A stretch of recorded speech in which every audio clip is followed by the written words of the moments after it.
stumbled into the dimly lit dungeon, fumbled for a chair, and mumbled that I needed a flashlight to read the menu.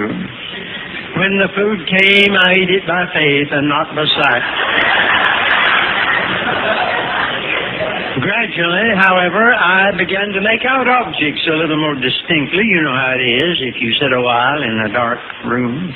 And my friend remarked, "Funny, isn't it, how you get used to the dark?" And I said, "You've given me a new sermon subject, getting used to the dark." For one thing, we're living in the dark. We're living in the closing chapter of an age dominated by the prince and powers of darkness.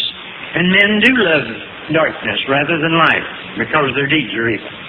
The night is far spent, and the blackness is more extensive and more intensive and more excessive as it deepens just before the dawn.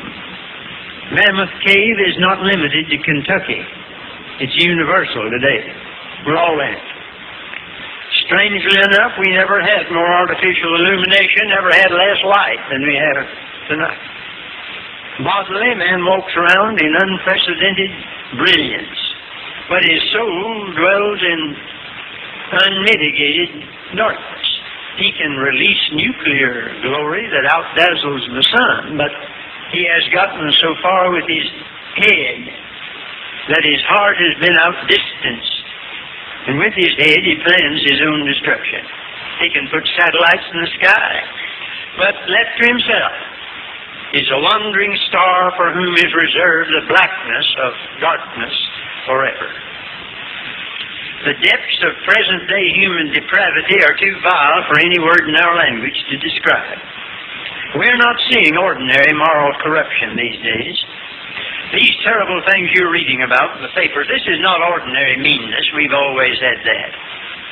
We are seeing a double distilled and compounded demonism in weird and uncanny combinations and concoctions of iniquity that were never heard of a generation ago. And this putrefaction of the carcass of civilization waiting for the vultures of judgment is not peculiar to Skid Row. Shows up in the top brackets of society. There are plenty of prodigals today living morally among the swine, although garbed in purple and fine linen. Bishop Kilgo of the Methodist Church used to say there's no difference in reality between the idle rich and the idle poor. The crowds who loaf in gorgeous hotels and the crowds who tramp the land in rags, no difference except in the cost of their wardrobes and the price of their meals. The Scriptures speak of gross darkness. Well, the English language is a little tricky sometimes. Gross can mean 12 dozen. It can mean intense, concentrated darkness. We had a country preacher in my part of the country who said gross darkness is 144 times darker than ordinary darkness. Man lives in concentrated night, and even his nuclear flashlight can't pierce it.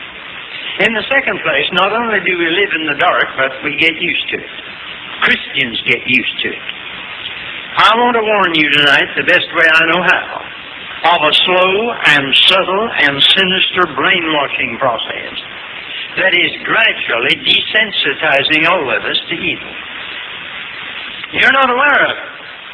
That's the trouble. Little by little, sin is made to appear less sinful until the light within us becomes darkness, and how great is that darkness? Our magazines are loaded with sordid crime, the news stands with corruption, and we're engulfed in a tidal wave of pornographic filth.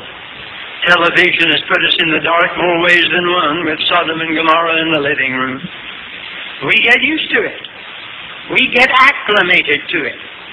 We accept it as a matter of course, its language and its art and its literature and its music. And we learn to live in it without an inner protest anymore. We don't hate evil. We don't abhor that which is evil. We don't abstain from the very appearance of evil. We get used to the dark. You remember Lot. He was a righteous man and would have known it if it hadn't been for the New Testament. But he moved into Sodom, lived in it, became city councilman. I know that his righteous soul was vexed from day to day with their unlawful deeds, but he lost his influence with his family, had to flee for his life, died in disgrace. I've met a lot of Lots in the last few years, and as it was in the days of Lot, so shall it be, and so it is. And they tell us now, even in some evangelical circles, that we ought to hop and off with Sodom and get chummy with Gomorrah in order to convert them.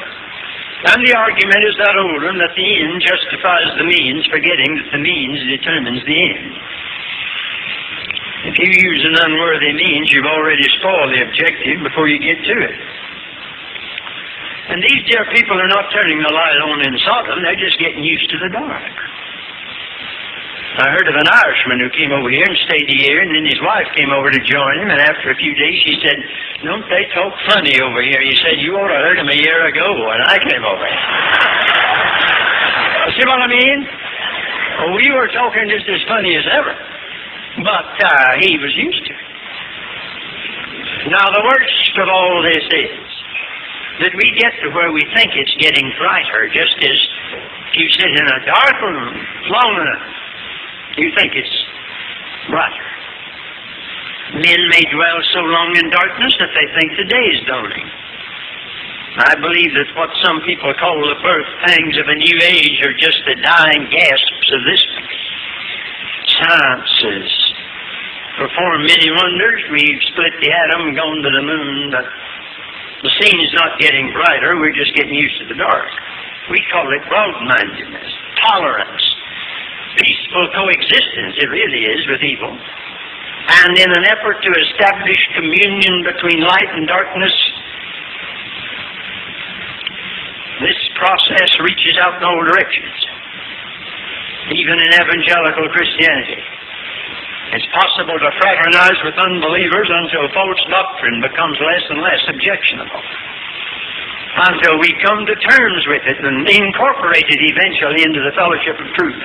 Some begin by opening the doors to borderline sects and cults who believe almost like we do. And then others want to make a crazy quilt out of all the religions. They call it a syncretism. That's just a highfalutin word for hash. I never eat hash away from home because I don't know what it's made of. Never eat it at home because I do know what it's made of.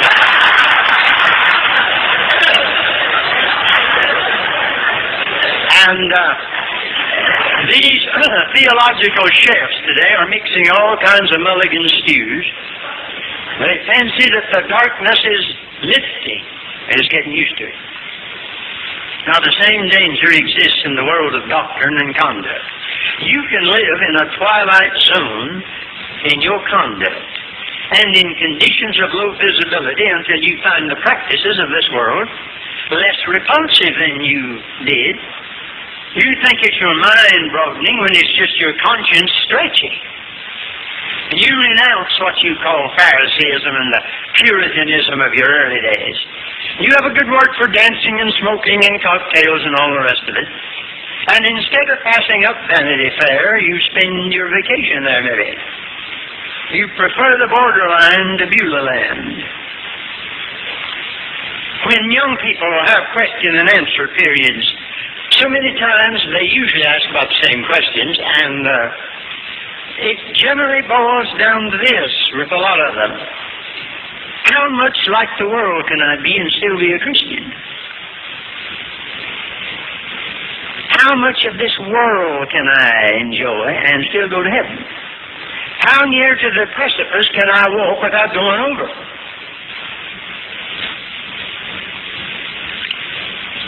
Instead of asking how much like the Lord can I be and how little like the world, it amounts to this, although they and old people are the same way. They'd never put it that way. The point really is, how much of the world can I incorporate into my program and still get to heaven? You remember Bunyan's immortal prose when he told us about the Christians at Vanity Fair. I love this old way of saying it. And as they wondered at their apparel, so they did likewise at their speech. for few could understand what they said. They naturally spoke the language of Canaan, but they that kept the fair were men of this world, so that from one end of the fair to the other, they seemed barbarians to each other.